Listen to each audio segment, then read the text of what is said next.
And hello, everybody. Welcome back to the Gurren Otaku Council podcast. As always, I'm your host, Ace. And I'm your host, McMillian. And we are back for another fantastic week of anime, everybody. But as always, if you would like to become a council member and join me and McMillian every week as we discuss all things anime and sometimes manga, then make sure you hit that subscribe button as well as follow us on our social media so you can stay up to date on all things about the council. And for any new listeners or watchers out there, our weekly podcast consists of me and McMillian choosing 3 animes out of the current anime season, which is now being winter 2022. We pick 3 of those animes and we follow along with them, discuss and review each new episode weekly.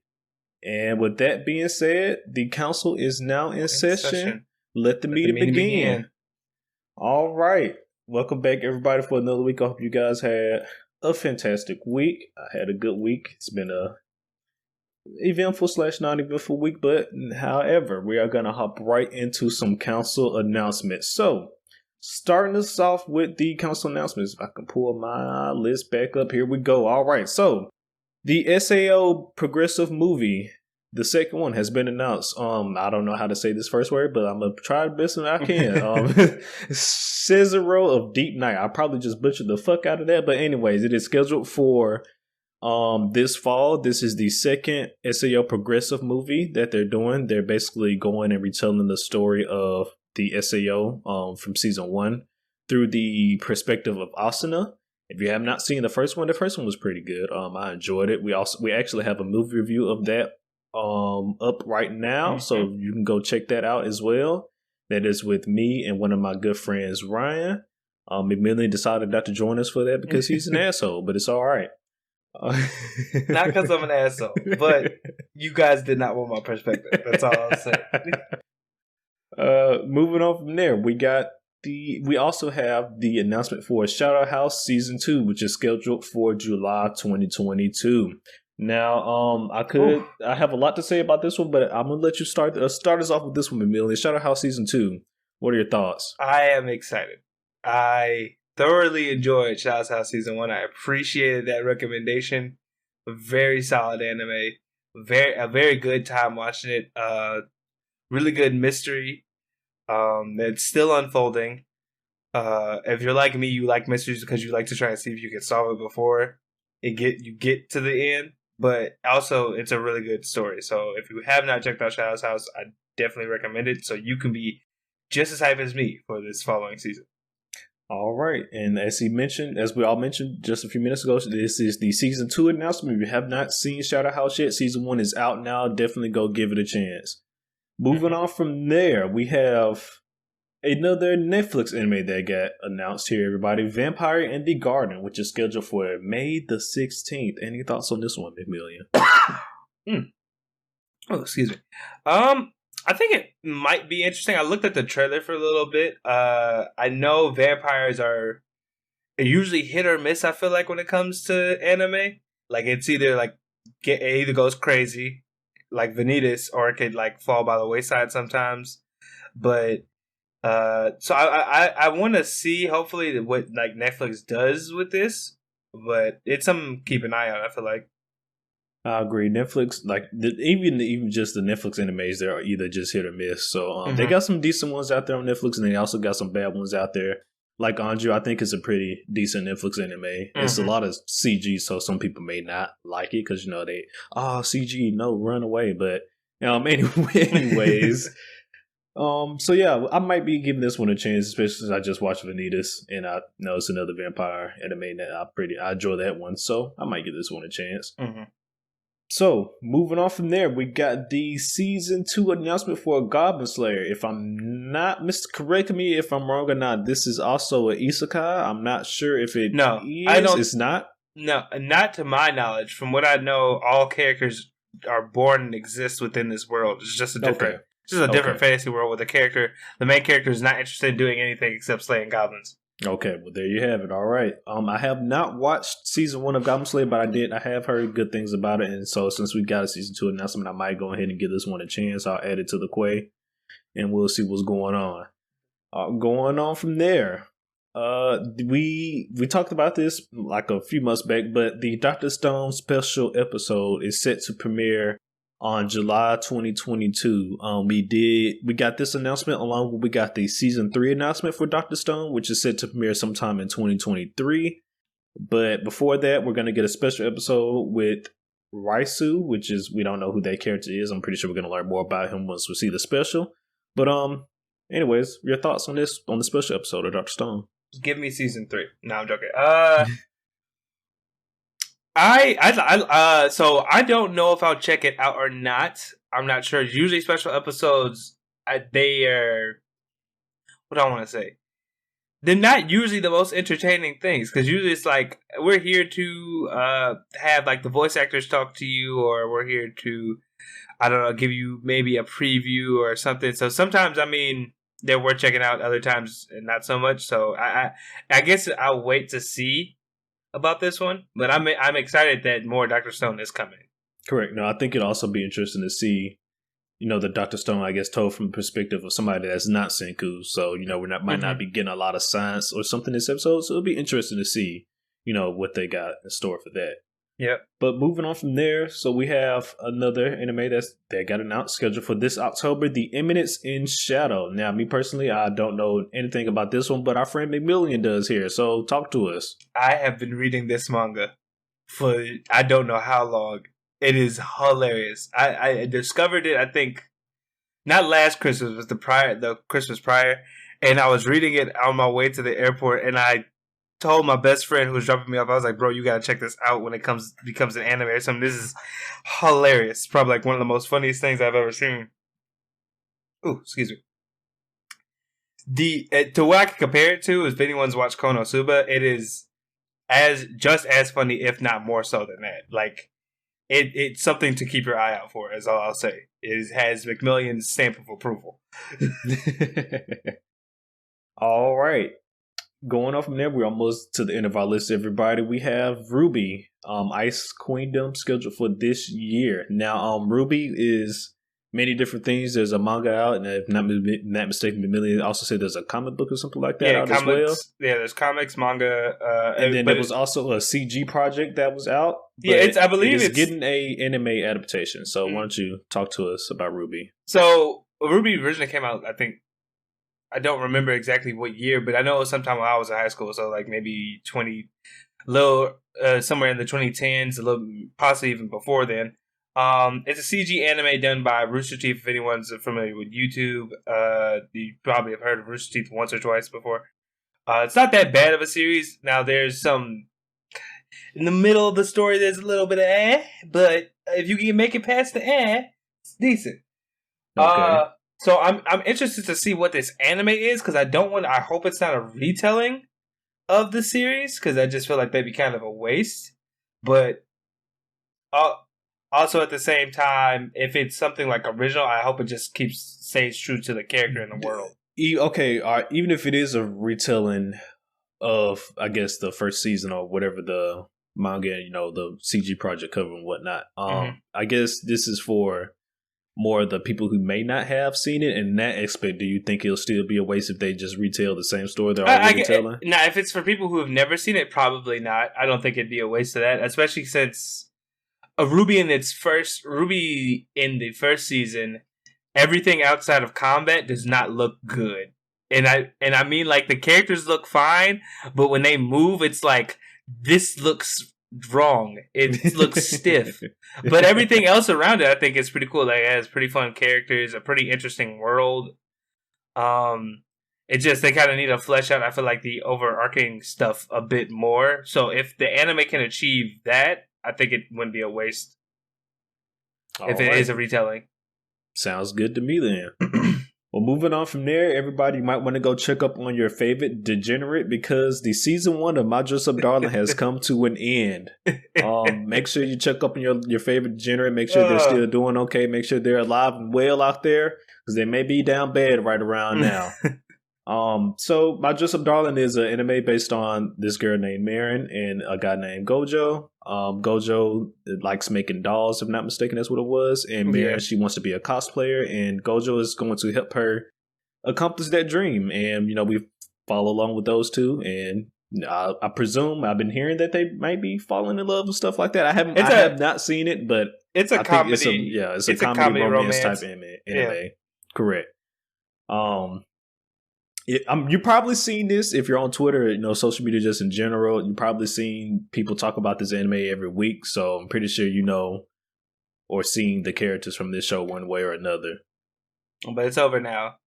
I'm pretty sure it's probably based on the popularity. I'll probably get a season 2, but yeah, I mean, how popular it was, I agree with you. I think it probably will get a season 2. Yeah, but who knows how it is moving forward? I myself was waiting for the series to end to check it out, so I'll report back on my findings.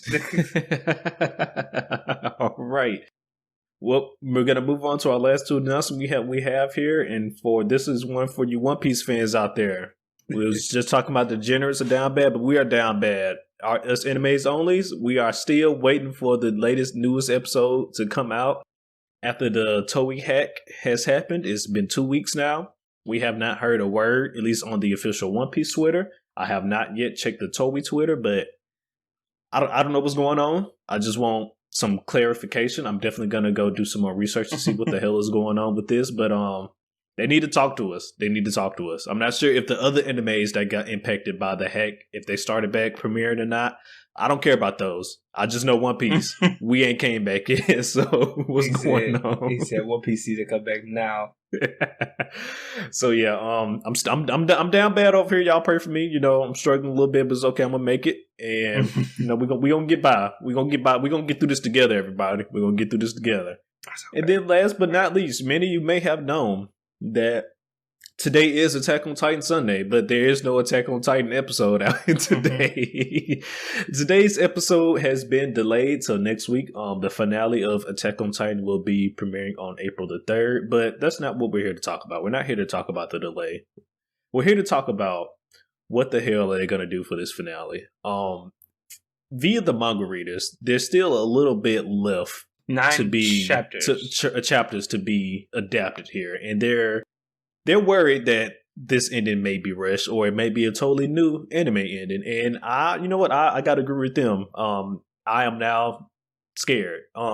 We've been talking, if you've been following along with us for the weekly episodes, we've been talking shit to the manga readers saying, we haven't seen, what the hell y'all talking about. The ending so far looks good to us, but now we are officially here. And now it's getting to the point where we may not never see it. So, your thoughts on the finale of Attack on Titan, McMillian? I feel like they're going to announce a movie at the end of this episode or something, because it is one of the most popular series, not only in America or the other, countries outside of Japan, but it's also super popular in Japan to the point where there's a Attack on Titan theme park. So they're not. I feel like they're not going to leave us off on a cliffhanger. So either A, we're going to get an anime only ending, which would be wild at this point, considering of how closely it's followed the manga so far, or B, we get a movie that we have to wait a couple more months for. Which either way, I'd be upset because we've waited so long for this final season in the first place. Like, I don't think anybody. I don't know how many people remember the wait in between season 1 to 2. Alone was ridiculous. Like, so we'll have to just play it by ear. But I hope it's not an anime only ending, and if it's a movie, I hope it comes out faster than anticipated. No, yeah. I agree as well. If they do, like McMillian said, there's been speculation that there might be a movie announced at the end of this episode. That's what I'm hoping as well.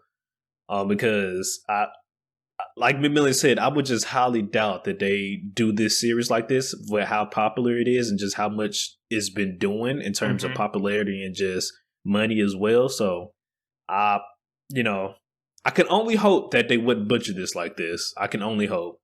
Yeah. I can only hope. I just think a movie would be in the cards considering how much anime movies have been dominating right now. They've been popping off recently. They have been popping off recently. We got the My Hero movie that did good, Mugen Train, and then now JJK Zero movie that's doing good. So the anime movies have been popping off recently, and they may be why they want to kind of, capitalize on that. Because I don't think we had an Attack on Titan movie before. Yeah. So they may be trying to capitalize on that while the anime movies have been doing good recently, trying to cash in on some of that good movie cash right there. Mm-hmm.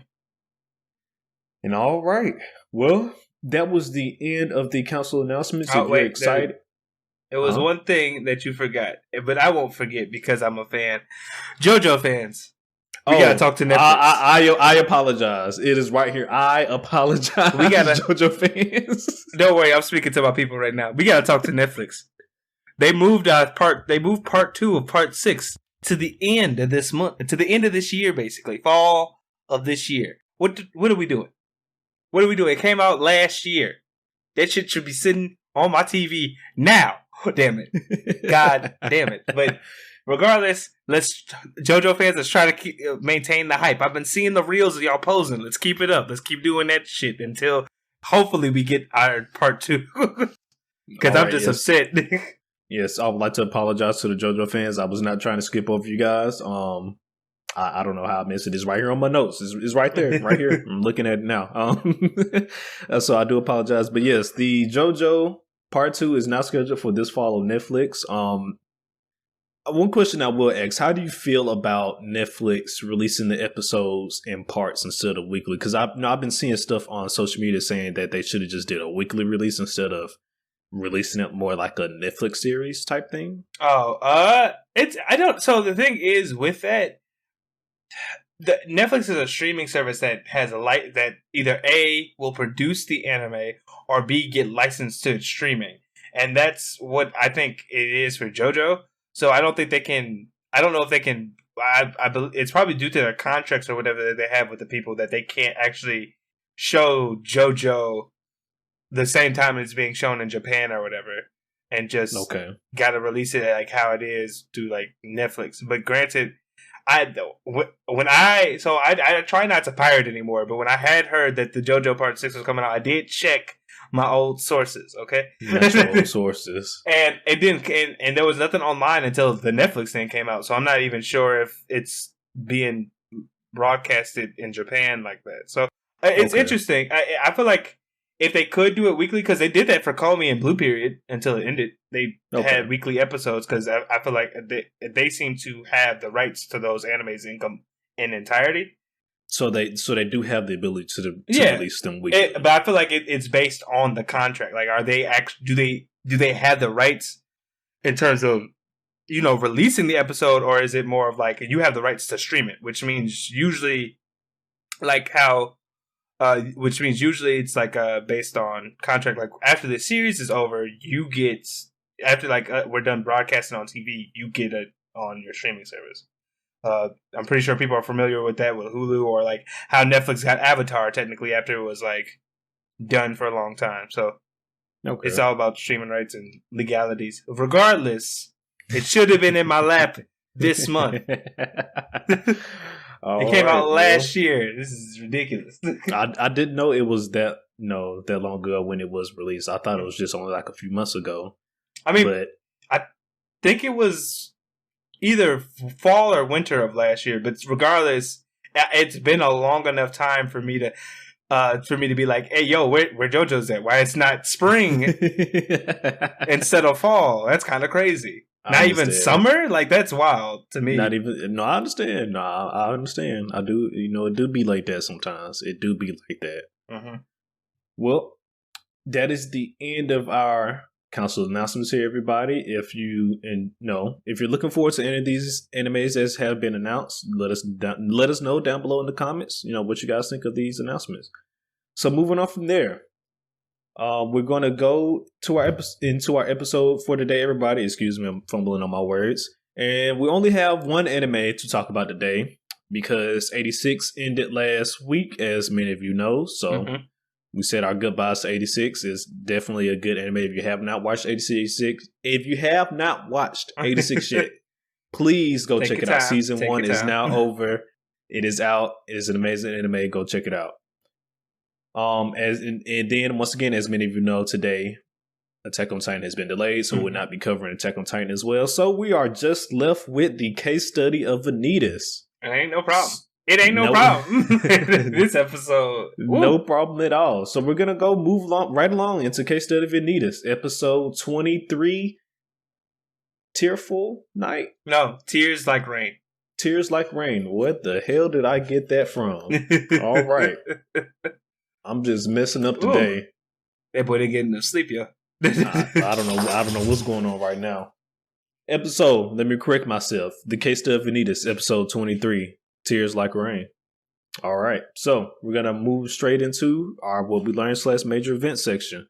So I'm gonna actually let you start us off, Amelia. Go ahead. Okay, go ahead, hit us. So we learned some stuff, but this episode was the pop-off episode, okay?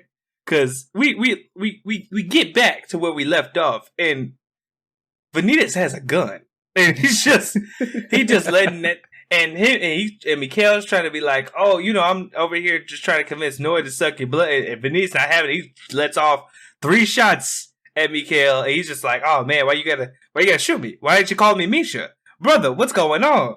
And you just like, what the why? 0 to 100 real quick, just real fast off the bat.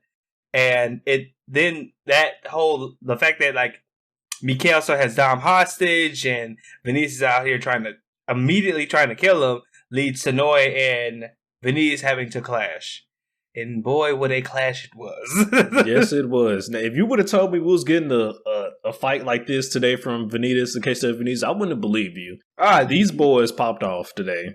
Yeah, because we know that there's been fighting in Vanitas, but not on this level. This was ridiculous. Like, Vanitas decides to, at some point in this episode, Vanitas goes ahead and injects himself with the drug that the cashiers use. Where he get it from, I'm not sure. I'm going to assume he stashed it away from his days of training with the cashiers. Either his days of training with the cashier, or he took it from Astolfo or something when he got passed out and he just had it lying there. Either way, your boy dosing. He on that stuff. So yeah, like you said, once I saw, because they got into a small scuffle before he used that, but once I saw him pull out, the green liquid, the juice, once I saw that, I knew. I was like, oh, it's about to go down. Like, they finna get it on. Man. I mean, but besides that, to go back a bit in the episode, well, not to go back a bit, but like at this point when Noah and Vanitas are fighting, we also get like a scene cutaway of basically where Dante, that's his name, right? Yes. Yeah, Dante was basically, we see that Dante had gotten assaulted by Vanitas after he had received the news of Misha and Noe basically fighting, and and the gun is actually Dante's gun, and he was basically like, Vanitas seemed to be on a death mission to go fight his brother and possibly hurt Noe, and they're just like, the girl they said at the beginning of the season is like, oh no, I just didn't know what to do. I felt like he had to know this information, and they're just like, and the other Dampiers are like, well, I mean, Noe can handle himself. He's strong enough. He could beat Vanitas, and their whole thing was like, well, the thing is, Noe knows he's strong, but at the same time, he doesn't like violence. So, yeah, what will happen? I don't know if it's really as cut and dry as they say. And boy, was it not cut and dry. Oh man, but y'all can't blame. We can't blame old girl for going to tell Vanitas that though. I mean, what else was she supposed to do? Yeah, no. And in a situation like that, you gotta go tell your boy that his brother tripping. You do. Your brother out here kidnapping people and threatening their lives unless they suck your blood. You gonna go handle this? Correct. I feel like you should go handle this. Yes, but no, they got to scrapping, and we got to see Vanitas pull out some moves we ain't really never see him use before. Oh, not at all. That boy was dual wielding.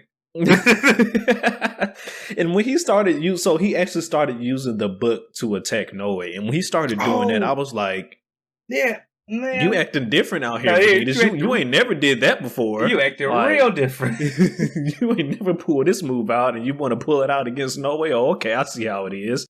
Like, you acting up. And then he started making some of the animatrons that was in the park already come alive and stuff. Now, I can only assume that some of them had Asmarite in them. If not, then the Book of Vanitas is more powerful than we fucking think. Yeah, so my thing was like, when I saw that, I wasn't sure. I was like, did Mikhail set these up ahead of time to attack Vanitas? To to handle stuff? Or was that Vanitas who did it? I was not sure on those. It was Vanitas because it looked like Mikhail wasn't interfering in the fight because he was just relishing in the moment, enjoying watching them fight, being crazy.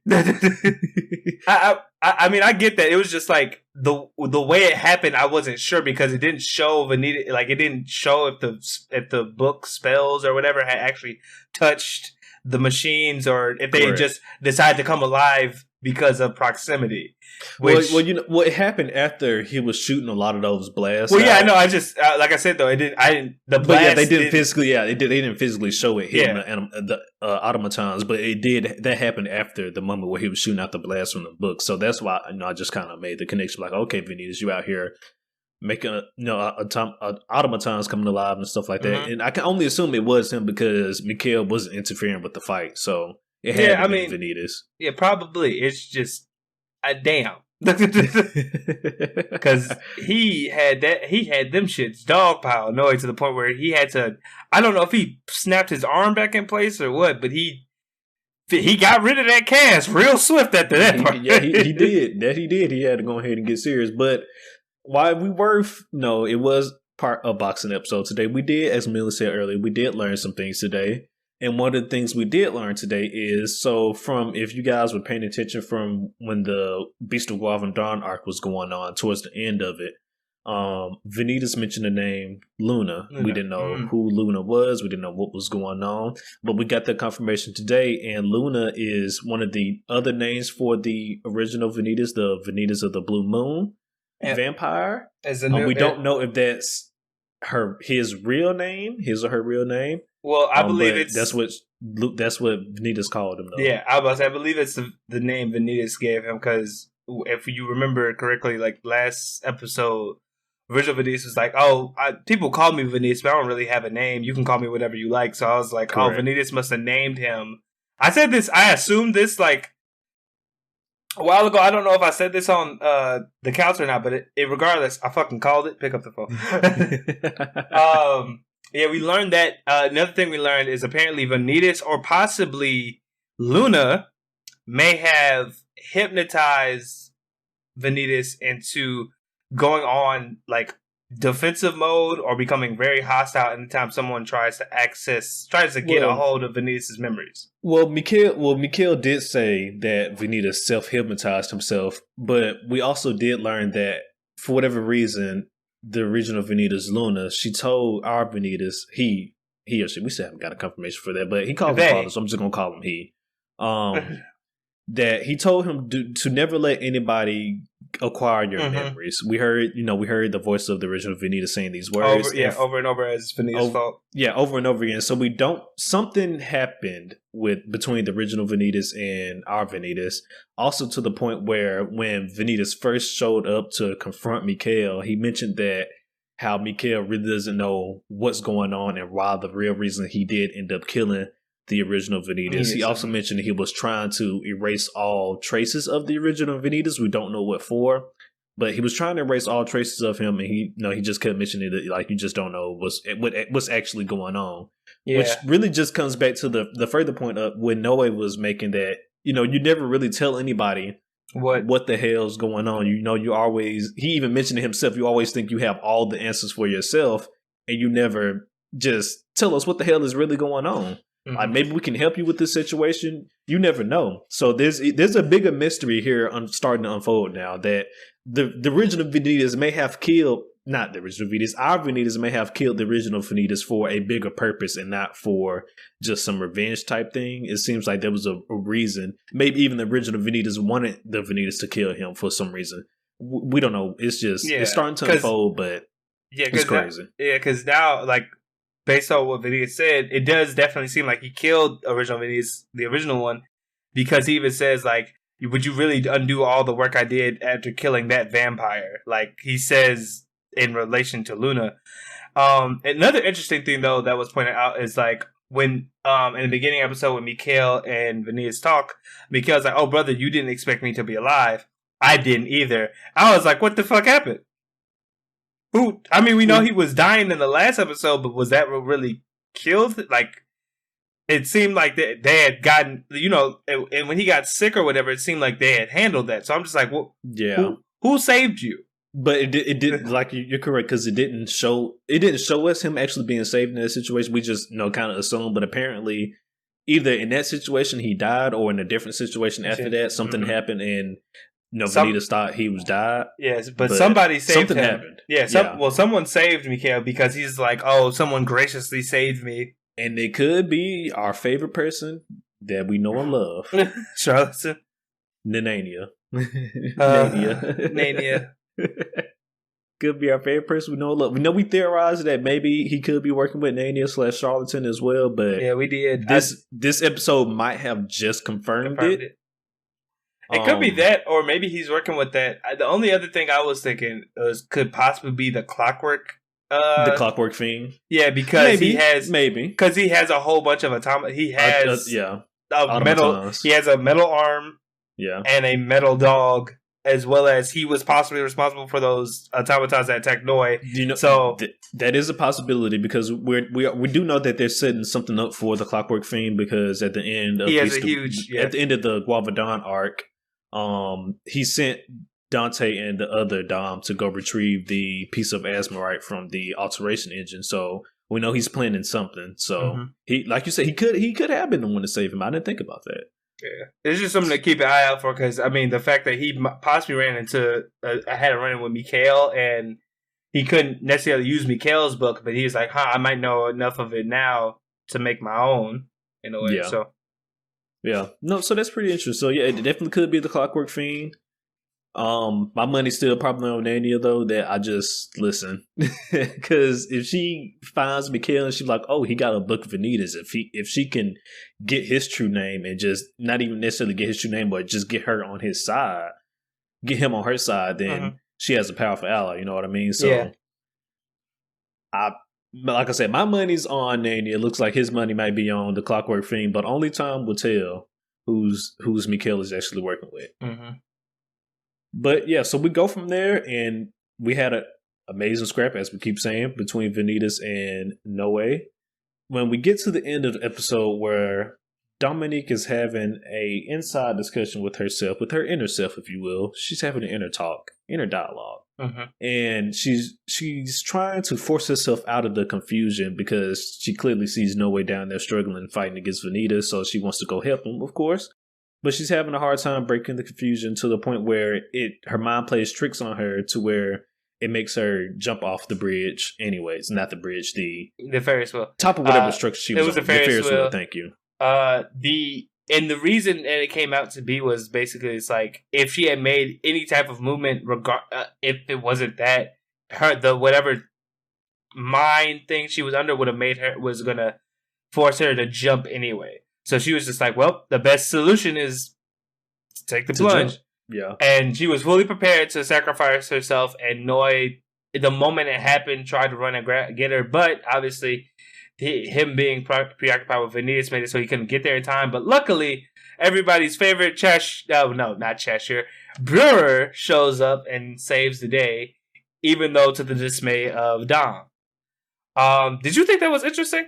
That Dom, the moment she got saved, was like, I hate you? Like, well, no, because not at all. Because, she's still under the spell. So, it's really just the spell talking. So it's interesting. So it's interesting you said the spell, because to me, the way I was saying it was like, oh, maybe she's jealous of Janae, because like the whole love thing and how Dom is very obviously in love with Noi, but it does not seem he might feel the same way.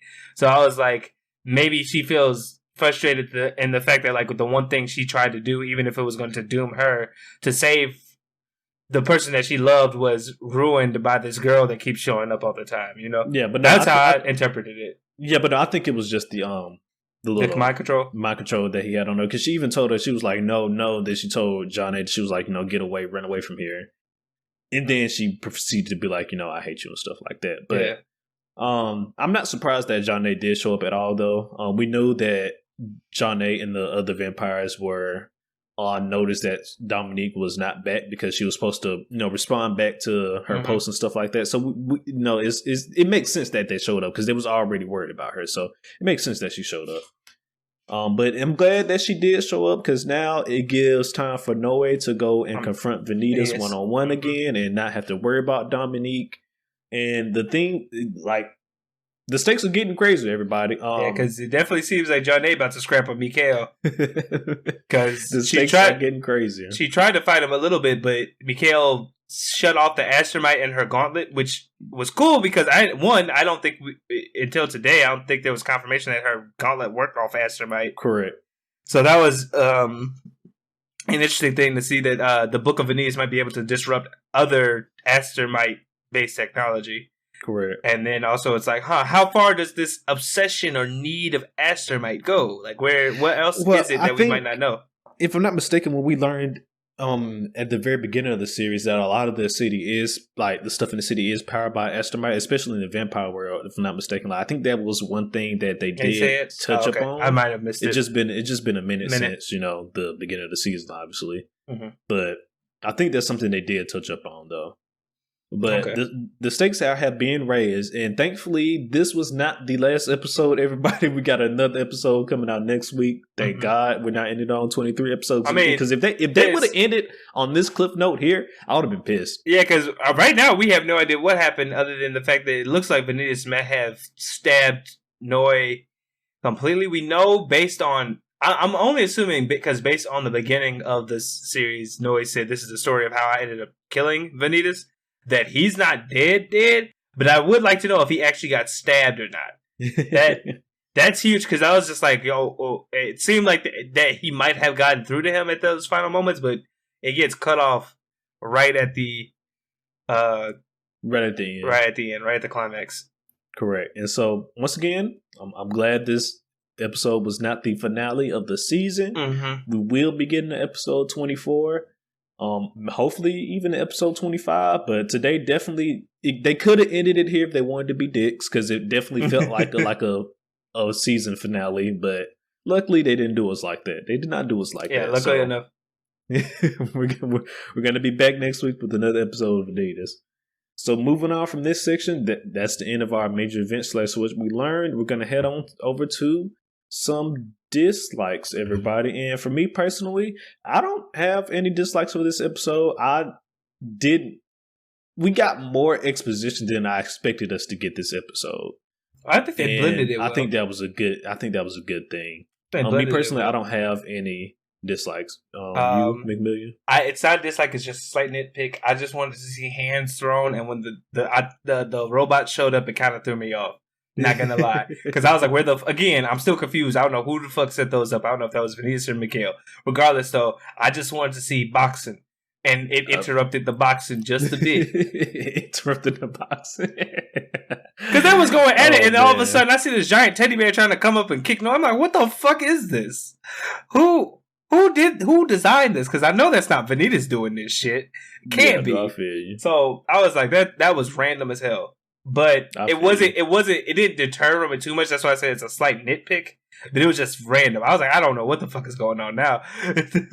I like the automatons, me personally. I mean, they were cool. It just felt random. Like it just came. It just felt like it came out of nowhere. Like Noise out here, he knocked the gun out of Vanitas' hand, pushed him into the forest, and then all of a sudden we got Freddy Fazbear showing up to kick this nigga.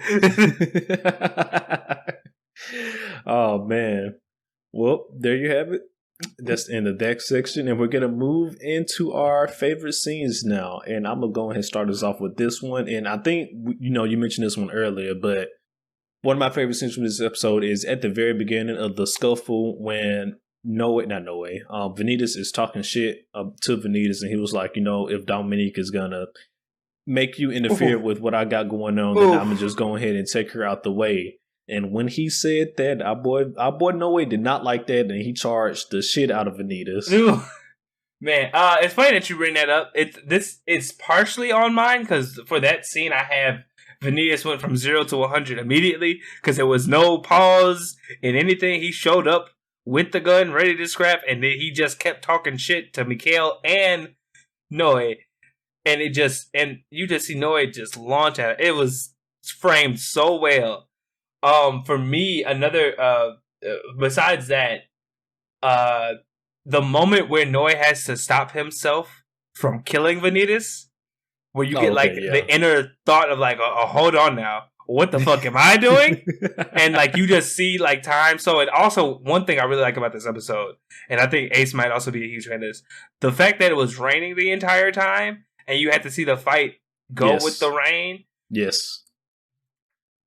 Perfectly shot, and I felt like that the fact that it was raining added a lot of more tension to that thing where Inoue was like, I had to stop myself from like killing Vanitas. He like pulled back, but the thing was Vanitas himself didn't pull back because he brought the second knife and sliced that boy's side clean through. It was it was crazy because that was also the same time when Dante was talking to his brother, and he was and he was mentioning that Noe is strong, but it push come to shove, he doesn't like killing people, so that might throw off the balance of the fight there. And then we flash back to the fight, and then you just see Vanitas going in for the kill and stuff. And it was like, yeah, it's influenced the fight, all right. Even to the point where Noah started realizing, he was like, Vanitas knows I'm not trying to kill him, and that's why he's headed dead on at me. Because Noah even mentioned it himself. He was like, I could have been killed him by now, but I've been holding back. And it just goes to show you that everything that other people were saying is true, because Noah just went immediately after that. Noah confirmed it himself, and so it's just crazy. Yeah, no, just remember, people, if you have to fight your best friend and you're a vampire, go for the kill, because they won't hesitate. Oh man! And then my last favorite scene I got here is a very small one, but I already mentioned it. But the scene where Vanitas pulls out the book and he starts like shooting lightning bolts and shit from it. Oh yeah, that shit just caught me off guard, because that man ain't never pulled out this move before. And he was just acting different this fight. Like, why are you being like this, Vanitas? We just fought a giant wolf, and I didn't see you pull out half that shit, sir. Thank you. Like, like you said, we literally just fought a giant wolf, and you ain't pull these moves out. But yet now we gotta fight this 1-on-1 with Noe. Now you wanna pull out your secret moves and shit? Mm-hmm. Nah, fuck that. Fuck that. It's just wild, but it was cool though, because it just also goes to show you that he can use the book to attack, which is we assumed he could, but listen. He was just acting different today, and I don't know if it was because of his own mind control that he put himself with the juice he took, but that man was out here acting different today, real different. Any other favorite scenes you got, McMillian? No, that was it for me. I mean, the whole episode be considered a favorite scene. I don't know, but those were it for me. And you got any more? Oh, nope, that's it for me. That is it for me, and we're gonna go ahead and rate this bad boy here. And I'm just gonna go ahead and say it. I'm gonna give it a 9. The action was good, but simply, and I'm finna be totally biased right here. I don't give a fuck. Sue me. McMillian just mentioned it, but I don't know. A lot of people, I haven't really said this much in anime and video games. If you have rain in it, I'm automatically in love. So for the fact that this episode it was raining while we was getting our scuff, I was like, yes. This is it. This is it right here, because it's just something about rain that just sets a good ass atmosphere in an anime or a video game that I'm just here for it. I'm just here for it. And then on top of that, we got some exposition, a lot of exposition that I did not think we was going to get this episode. But once again, Vanitas goes to show that they do a good job mixing their action and their exposition at the same time. So here we are. I'll give it a 9. I also give it a 9. Not necessarily for the rain part, but the rain is a part of it. The tone, the atmosphere, and just the overall setting for this episode, everything around it was great. You had Mikhail in the background acting crazy, raising up the tension. Dom's inner monologue of should I kill myself or not? Noe basically debating the whole time of if me fighting Vanitas is right, but I kind of have to do it. I really have no choice. All that culmination, the exposition, the action just did wonders. So I got hats off to them for a 9 episode. It's just that if I had to say anything that's keeping it from being a 10, it's not necessarily the automatons. It's just more of there was a little break and flow at some points, but overall it was a really good episode. Here you go. Here you go with the automatons. I will say, at least with the automatons, I thought there was going to be a bigger part of the fight. They, like I said, they kind of just came and went. But I still thought it was cool, though. But I can see where you're coming from. But after everything that happened today with this episode, do you still think we're going to get the scene we wanted where where Noe is going to get to drink the blood of Vanitas? Maybe. I feel like, so one of two things. Either he got stabbed, Noe did, or B, he fell into Noe, and somehow, some way, he's gonna allow Noe to drink his blood or something.